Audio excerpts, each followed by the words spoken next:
Manever I say ma PENDREAM TV. PENDREAM TV there, I see them yopo. Oh, Charlie, plenty. Okay. Plenty. All right. Just you're much okay.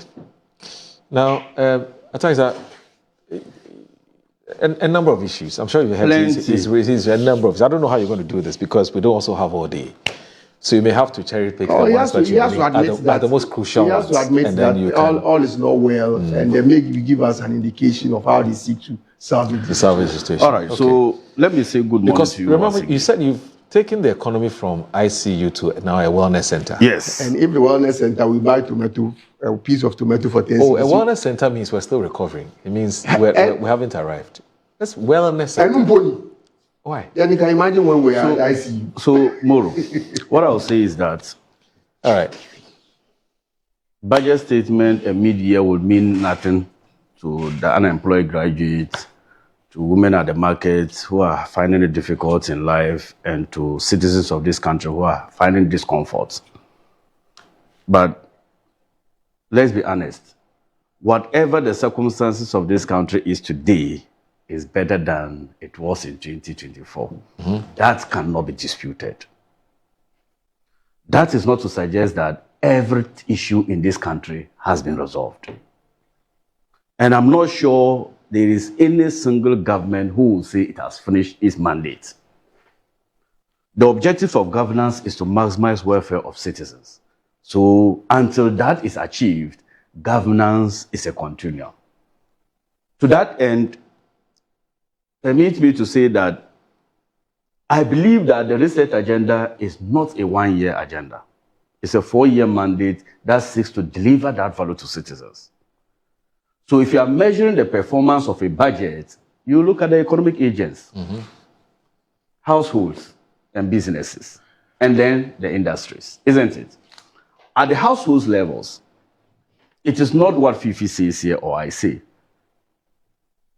The African Development Bank, Ministry of Finance, World Bank, IMF has characterized what measures or indicators you use to measure household welfare. Number one, we talk about inflation. Let's not create that mischief in the minds of Ghanaians that when they say inflation is slower or low, it means that no price should increase. We have over 7,000 food items in the basket. So a one item increase, it is the aggregate, the weighted average of all the products together that gives you the inflation, the rise. So one can be an outlier. That can be by 30%, by 40%, but others can also be a deflation. When you net it off, then you get the rate. So it is misleading to go on the tangent that, oh, because fuel price has gone up by this, and yet we are saying inflation is coming. That would be a misleading statement to make. And that's what the IMF has given as a welfare indicator. Look, I have this report that was released by the IMF on the multi-poverty dimension. It has fallen from 24.9% in Q3 of 2024 to 21.9% in Q3 of 2025, equivalent to about 950,000 people moving out of multi-poverty dimension in Ghana. So you're suggesting that our standard of living has improved? Has improved. Yes. So my point basically is that look at it says for him who buys only tomatoes, it has not improved. So that's what I'm saying that. No, I didn't say I only buy tomato. I made mention. So I said this for a reason. You see, what he was actually saying, suggesting was you attend to that. I'll respond. Because what on your cheap. What are tomatoes? I don't know what. I didn't board them. And then you put all of that together and say, but it's only fair that I allow you. So please go ahead. Inflation is not the absolute reduction of price of all goods and services by 5%. That's not the meaning of what is happening in Ghana. Moro, Ghana consumes in 2025 alone over 28 billion Ghana cedis worth of imports. Yes. Yamadia and other processed foods. Do you know that imported inflation has reduced by 29% since we came to office? That becomes real savings to businesses or importers. Moro, to the businessman, even though inflation at your time And sometimes I do this basic mathematics. If you are buying something at 100 Ghana cedis and inflation is 23%, when there is that increase, it will increase by 23 cedis. So your new price will now be 123 Ghana. Now, if it is 5%, the price will now be 5 cedi plus the 100 Ghana. It will be 105. 123 and 105, this is savings. Right. That becomes increasing the purchasing power of the consumer. That is the understanding of inflation. Now, let's come to businesses. I'm saying that if you have the policy rate moving from 30% to 14%, if you have the Ghana reference rate moving from 29% to 10.06, if you have the bank lending rate moving from average 32% to 15.6%, if you have access to private capital moving from 7 billion Ghana cedis to 28 billion Ghana cedis in 2025, on what grounds will you say that the business community is suffering? Governance has never put money directly into the pockets of citizens. Governance creates economic conditions necessary to drive growth and development. If you have a stable macroeconomic environment like this, what else do you expect government to do to support business and private sector? In fact, as a result of good banking sector management, GCB is now the top 3 banks in Africa. Moro. Now, let's look at, I'll come to the revenue performance.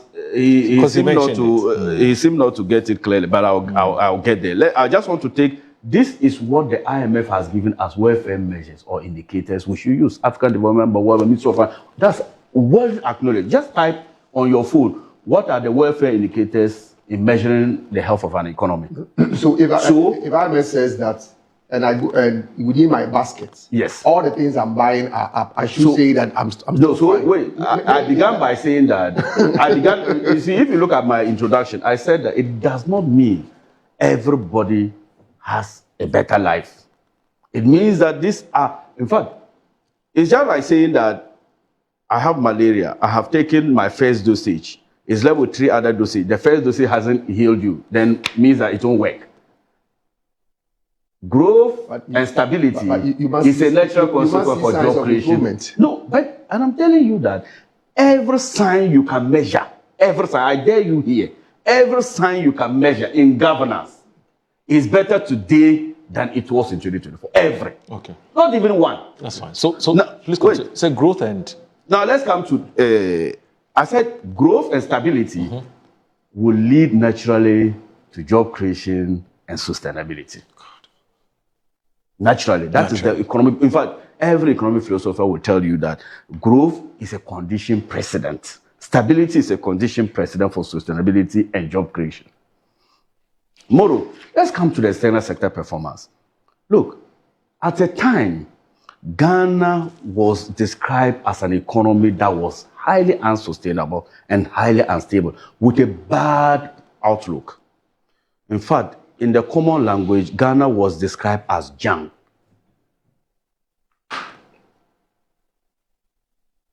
Why? We approached the IMF not at the strongest bargaining power of Ghana. In 2015, Ghana approached the IMF for policy credibility. In 2023, Ghana approached the IMF for balance of payment deficits. You ran double-digit continuous deficit from 2020. The economy was not doing well. That is why you went to the IMF. And you know why?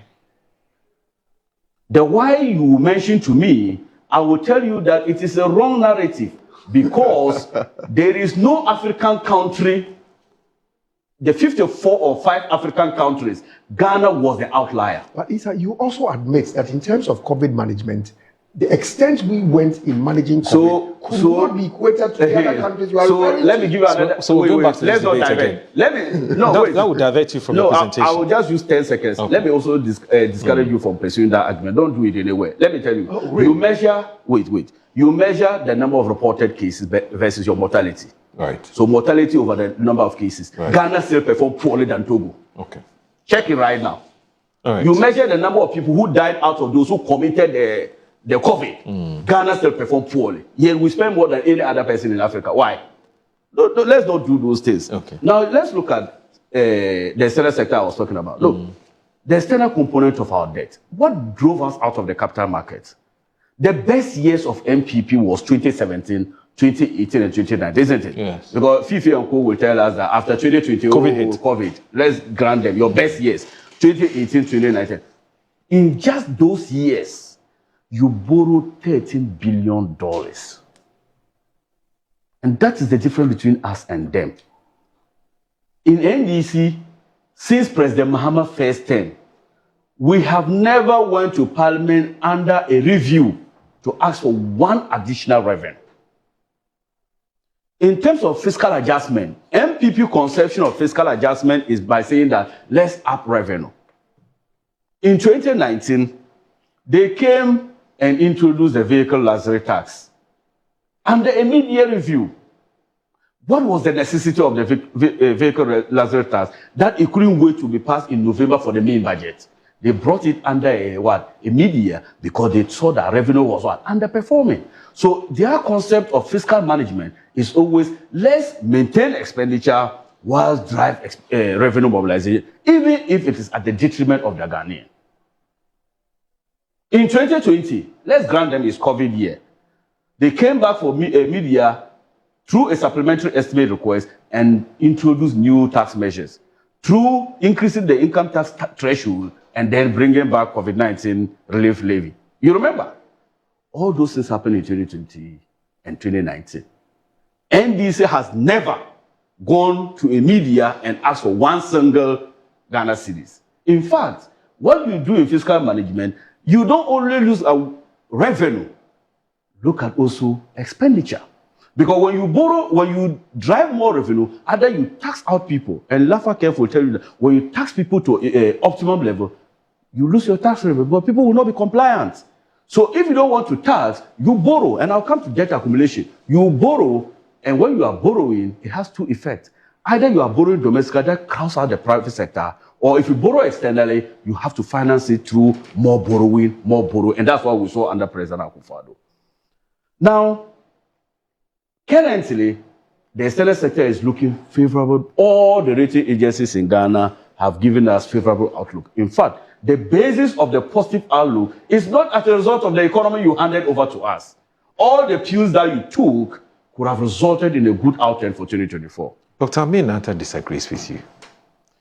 His argument is that today, the external borrowing, which also includes Eurobonds and so on, and the fact that at some points we couldn't pay. We were crowded out of the international markets. We told the world that, look, you owe us, but we don't have money to pay you. And so the government then decided to do some debt, what we call engage in debt operations. And here we're talking the DDP. Now, this DDP, which then sort of kicked the can down the road, which is that I won't pay you today, I'll pay you tomorrow. Because I don't have the money today, I'll pay the money tomorrow. And I'm doing this figuratively. That is what you, the NDC, are benefiting from. The fact that you are not paying big money today is because that arrangement has been made. So credit the past government for doing DDEP. And don't make it look like you've done something extraordinary. So let's look at it from this way. How do you respond to that? Debt management. You need to understand the drivers of the debt. What led us to that debt, DDEP? What led us there? So does it change the fact that... It changed. I'll tell you why it changed. I'll tell you why. That now, because I will tell you why. You are not paying, because there's over... Anyway, I'll tell you please why. let him land, yes. I'm saying that... Otherwise you lose the trend of thought. I'm saying that the DDEP is as a result of a governance failure. That drove us there. Now, in resolution of that government failure, the IMF realized that if you were to use only the debt of central government minus SOEs, we're headed towards 104% of debt to GDP ratio. Crazy. The IMF said, decompose them, making sure that you absorb all the debt, including the SOE's debt.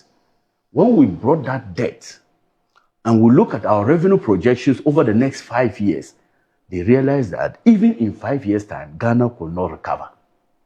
That was why they brought those trade instruments, the Dachi bonds, the external component, and then the locally issued government bonds through the T-bills. Right. When you are looking at the advantage, don't forget the disadvantage. The disadvantage is the pain it costs to the pensioner. In fact, what drove non-performing loans in 2024 and 2023 in banks was a result of DDEP. Depositors lost hope because coupon rates on all T-bills that was purchased by banks were cut. And the NPP should know, a lot of those restructuring that happened did not bring nullification of those debts. It only brought a postponement. Right. Next year and next 2 years, government is expected to cough up 111 billion Ghana cedis. Where are we going to get it? Your entire annual revenue. I thought the finance minister said he's made provision. No, you don't get my point. You ask me. Wait. No, I think the point he's trying to make is My that point- it's going to be a burden on the It's a government. That's the burden. point he's trying I'm to saying make. that you because they have to can't- raise it anyway, regardless. So please, you can't say that the GDP has helped. It has helped you people in meeting some reform targets as was set by a condition precedent for the achievement of your program. That was not your intention. In fact, at that time, your solution was the ACOBAM e-levy. That if you bring e-levy to solve all our problems, we told you that it's a floating, not a stock. You can't tax one money. I send money to you, you send the same money, you send the same money, you tax all of us. One money being taxed by multiple outlets. We said that was a regressive tax. Don't do it. They refused. They went and hit the road. Now they came and caused that harm to the citizens. But at times, sorry, and we don't want to remind the people of this pain. Yes. But just a quick one.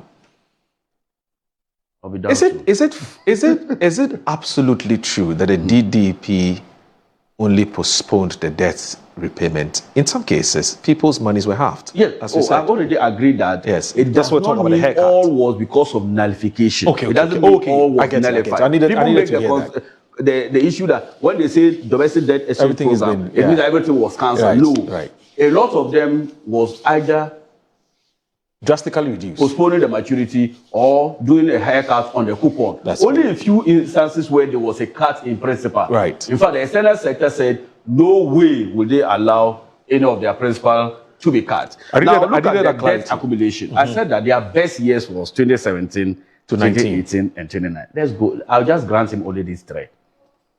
In 2020, annual debt. Let's even come here. I'll bring the 2021. Why are you skipping 2020? I'll have it here. I have it here. Look, 2017 is from here. Don't worry. 2017, NPP, the total debt of this country was 142.6 billion. 2018, they moved it to 173 billion. 2019, they moved it from 218 billion. 2020, they moved it to 315 billion. 2021, they moved it to 362.5 billion. 2022, they moved it to 448 billion. 2023, they moved it to 610 billion. 2024, they moved it to 726.7 billion. And just 1 year, 2025, we move it from 726 billion to 630 billion. What is my point? My point is that look at the appetite. So your way of financing government expenditure was to resort to this. And that's why I'm interested in giving you the absolute additions. In fact, how can you from 2021, you increase Ghana's public debt by 47 billion Ghana cedis in 1 year? In 2022, you increase Ghana's public debt by 85.5 billion, double what you did in 2021. In 2023, you increased it by 162 billion. 1 year.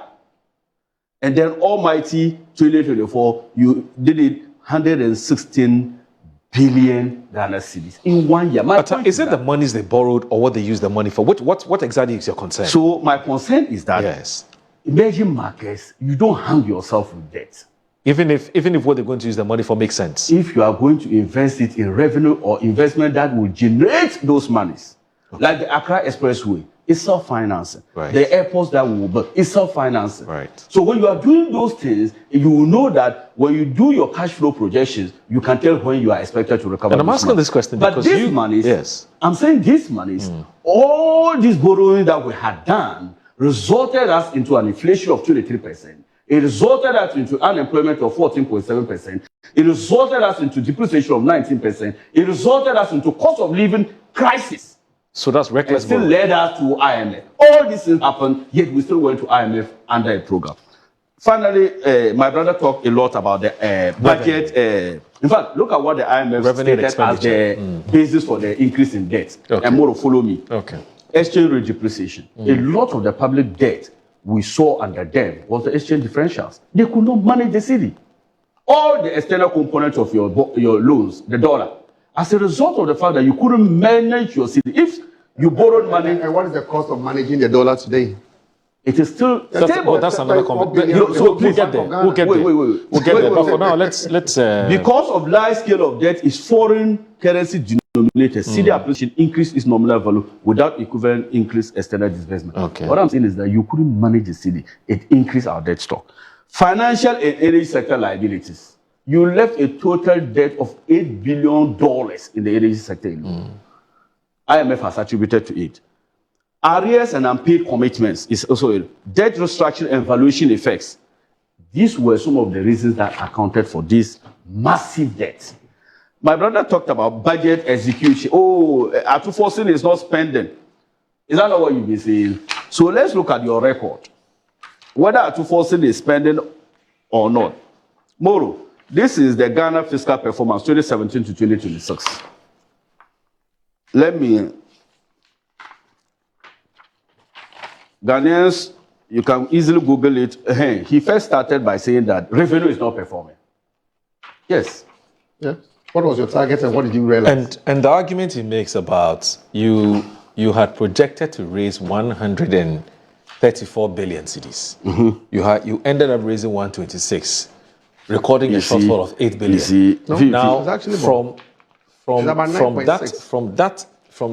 from those numbers, fiscal numbers, he fears that just as it happened in 2025, where you missed the target by some 5%, it could actually get worse this year. How do you respond to that as well? So what I would say basically to that is that, Fifi, you've been in public service for some time.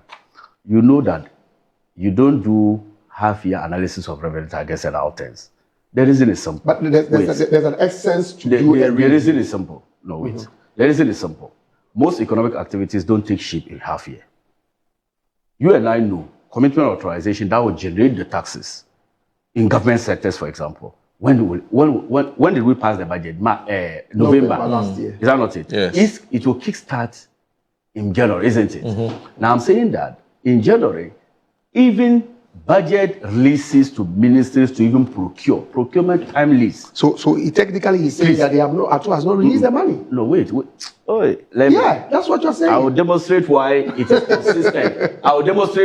consistent. With the usual practice. You are not realizing it because he has not released the money. Please. We have 4 quarters in a calendar year. Yes. The first 2 quarters mostly is for project designs and then budgeting, planning, procurements.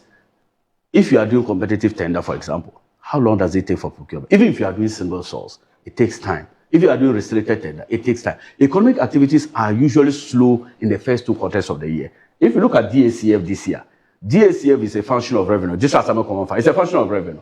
First quarter money has just been released. Why? Because in the first quarter, a lot of revenue will not kick in. So now, second and third quarter is where the bulk of activities happen. And that's why normally, when you are doing revenue targets and outcomes, you do the whole year. Now, Moro, look at something. This is the revenue variance table. I already stated that my interest is their best year. 2017, 2018, and 2020. The rest were baller. So I'll do the baller one. 2017, they budgeted to raise 44 billion Ghana cedis. they raised 41 billion. So there was a shortfall of 3 billion. So the execution of them realizing the revenue that they wanted was 91.8%. 2018, they budgeted to do 49.40. They ended up by getting 42.81, a difference of 6.34 billion. The budget execution was 92%. In fact, Atta Forcing, I said I will mention only there are three. In fact, 2020, which is worse, 82% budget execution in terms of revenue target. So in revenue, your best was 2023. Yeah, your best was 2023. Look at it. Your best, 2020, the 134.91 billion and 138.88 billion. You only missed the target by negative 1.04 billion. So that means that you achieved 99.2%. But I'm saying, under an IMF program, I'm saying, Atta Forcing, the one you say he is not spending, and he's not raising enough revenue. 2025, he budgeted to raise 229.95 billion. He ended up by getting 226.96 billion. He only missed revenue target by 3.46 billion, doing a budget execution of revenue mobilization by 98.5%. On what grounds will you sit and say Atta Forcing is not generating the needed revenue? Now, on expenditure. And please end on expenditure. I will not read it. This is my last thing. On expenditure, my brother talked about saying that, Atta Forcing is not spending. And this is so usual of the NPP, and I think that it's high time that we deal with the matter. Moro, their best years again. 2017, 2018, 2019, despite all the borrowing I've talked about, in terms of expenditure, they executed their target against the outturn by 94.5% in 2017, 95.7% in 2018, 96.5% in 2019. 114%. It means that they overspend beyond their means in 2020. COVID, I'll grant that for you, COVID.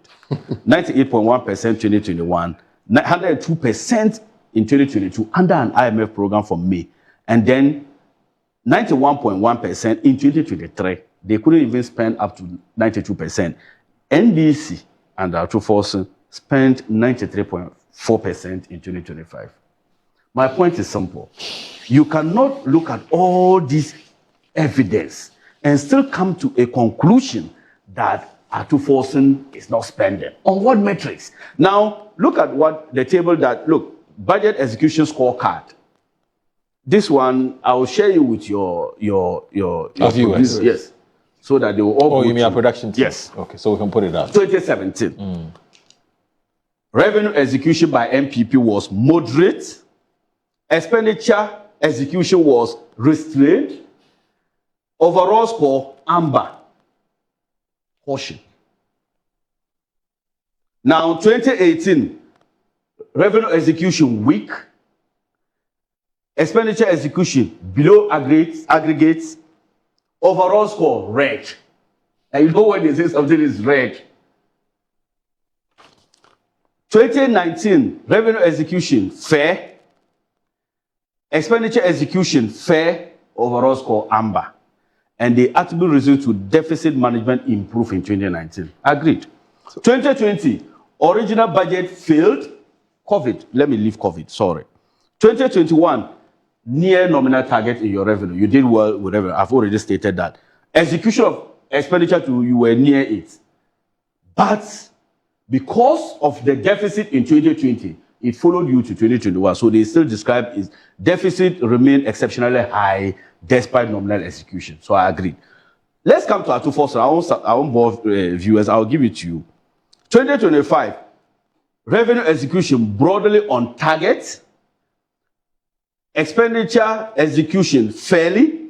Overall score green / amber. So, and they decided subject to corrections, subject to final audited confirmation. So the IMF is saying that they were here to confirm the figures that was put as at the time they released this report. Okay. But on the ground, they said we were doing well, fairly well with the revenue. We were doing fairly well with expenditure. Okay. But because of corrective measures that we had to take, the appeals we had to take, as a result of the slippages that was occasioned under the NPP last year in office, because of elections, You postpone the utility tariff adjustment program from October. You move it all the way, saying that in your handing over note, you indicated that you were supposed to increase electricity and water under the October. You increased it by only 3%, and said that the rest will be done in February when you win power. Yet you didn't win. A new government came under an IMF program, and then we were asked to continue the program, and we did. The central point I'm trying to tell my brother is that Ghana currently, despite our challenges, is still better than NPP. The social services that you introduced, we haven't abolished any. All right. School, free SHS is still working. LEAP program is there. Jubawura has come to stay. And then Maslog and many other social interventions. We are giving money to people for businesses. Where? Across the country. Okay. Across the country. So we'll take a short break. When we come back, I'm sure that you would want to touch on 24-hour economy. Because it's been missing in the conversation. Yeah. So when we return, we'll do 5 minutes each because our time is almost up. Yes. But before we go, let me say that Metro TV and Original TV, Original FM, and Metro Digital are proudly present the Clean Conference 2026. It's actually under the auspices of the Office of the Chief of Staff. The theme is assessing Ghana's progress towards the UN SDGs Agenda 2030, SDG 6, clean water and sanitation, SDG 7, clean energy, and SDG 12, responsible consumption and production. It's happening on Friday, 21st August 2026 at the CD Conference Hall, University of Ghana, Legon, Accra.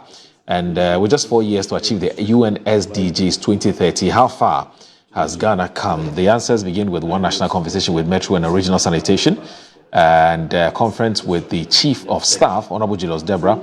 The Clean Conference bringing together government development partners, traditional authorities, industry players, academia, civil society, young people, and all Ghanaians. And there's also going to be a cleanup exercise the next day, which is on Saturday, 22nd of August 2026. It's also led by the Chief of Staff. So join thousands of volunteers for this massive cleanup exercise across the major streets of Accra. So yes, it's a big one that's coming up. Stay with us. This is Good Morning Ghana. Please don't go anywhere. Was the Chief of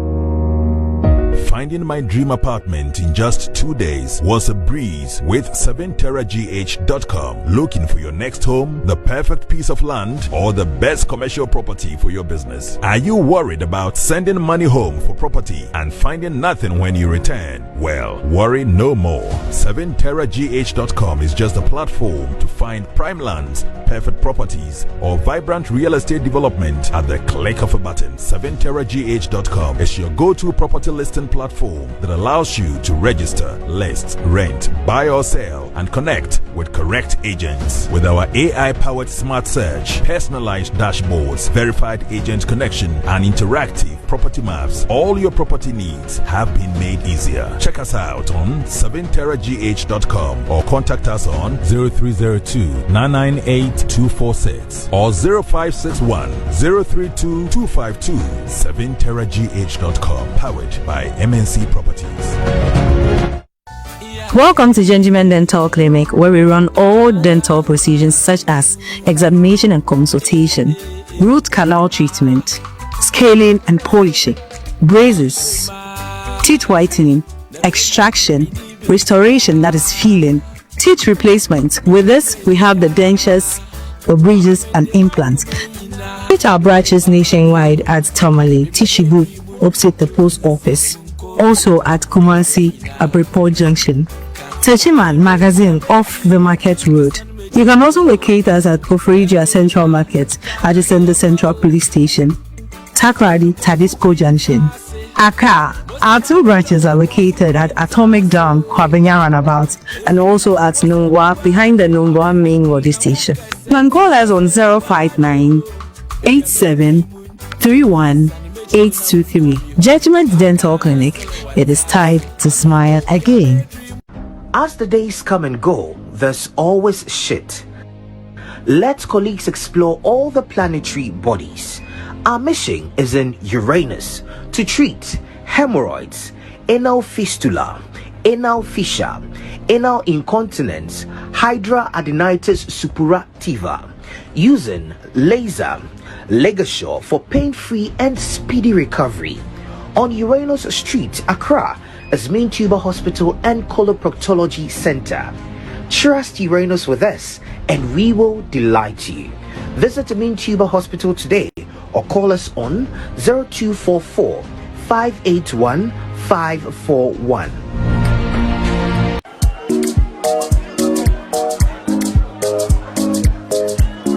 Madam, I'm looking for Abena. Abena, there is someone looking for you.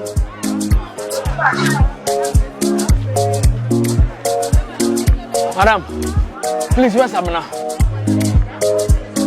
Abena, yes, ma'am. Is this who you are looking for?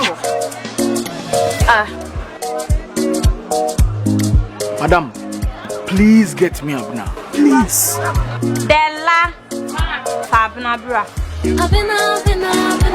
Oh, Abena. If it's not Abena rice, I can't eat any of that anymore. Abena rice. FDA Good day, fellow Ghanaians. Dr. Adelaide Harabasi Ejafon is my name, Executive Director of the Jospon Group of Companies and the CEO of the African Agribusiness Consortium. By the grace of God, after several years of contributing significantly to Ghana's sanitation and waste management transformation, the Jospon Group made another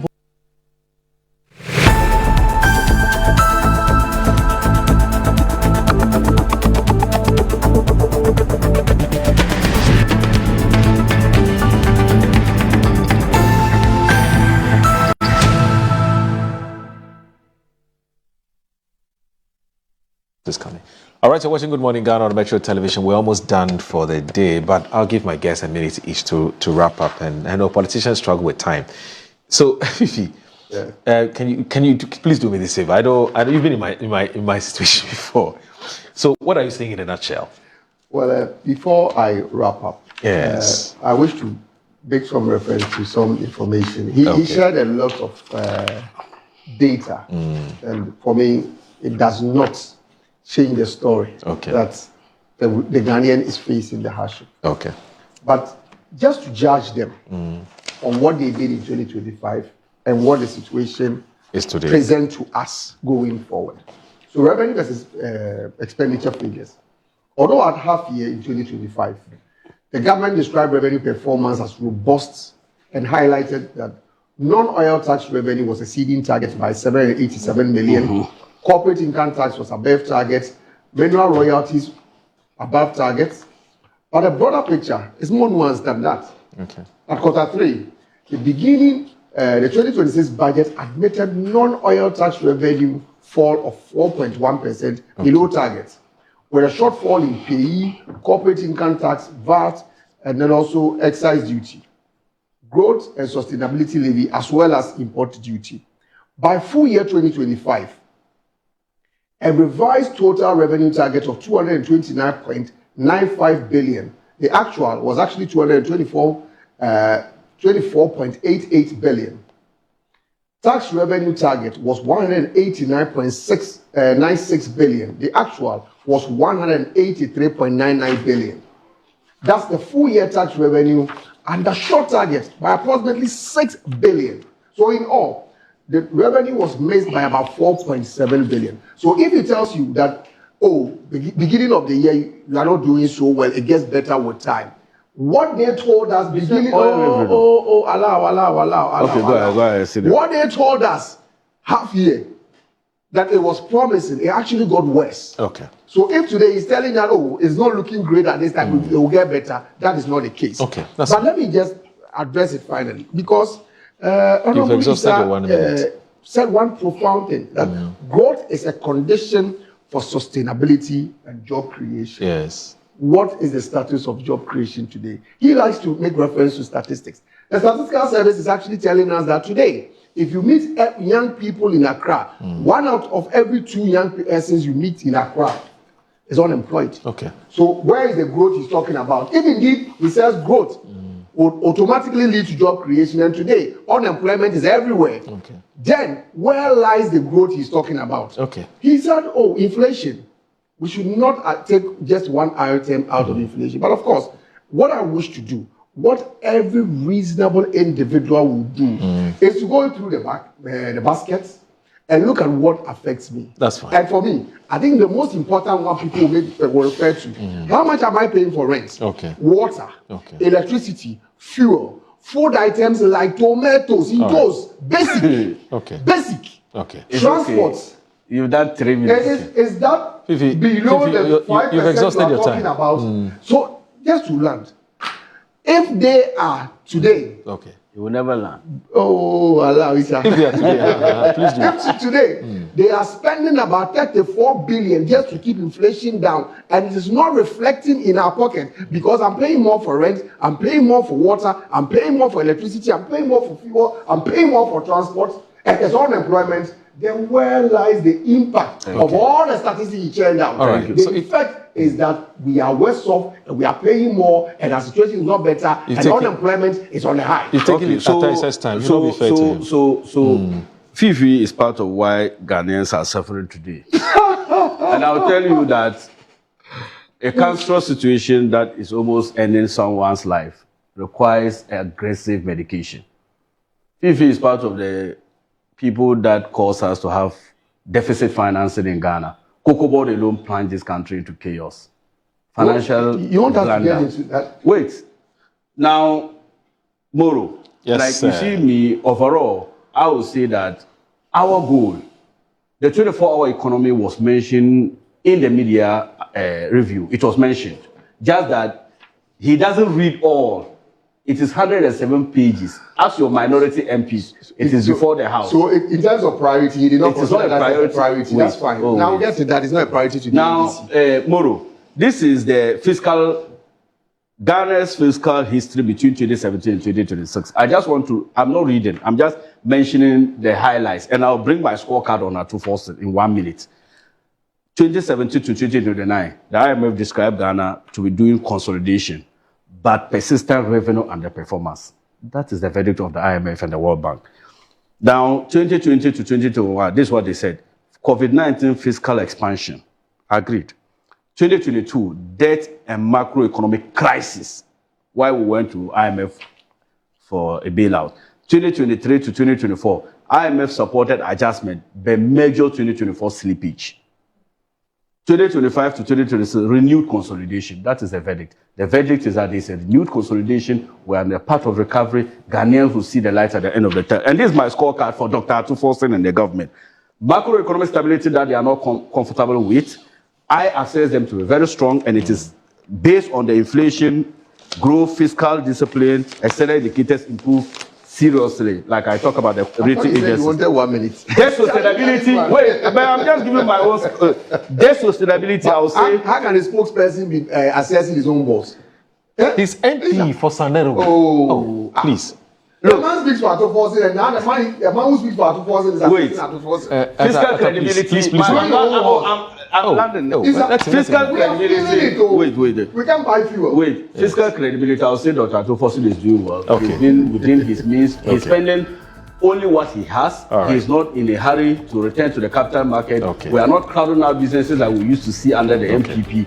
The reserve ratio thing, Bank of Ghana has taken about 30 on jobs. He allows you to talk. Why don't you allow him to talk? On jobs, yes. I'll say that much needs to be done. Much needs to be because done. Ghanaians will not forgive us if you don't create we do jobs. not create the needed jobs. All right. But on social protection for my women, if you go to the district assembly, every district has 2 chiefs compounds minimum, 2 secondary schools, 10 boreholes, everywhere across the country. So, gentlemen, thank you very much. Thank you very much. I need to remind you before we leave that if you're looking for a company or an organization. PENDREAM TV now, so far so good. Say open online portal e Ghana. Nipa share, nipa follow, nipa comment here. To my best of knowledge, without any biases, PENDREAM TV.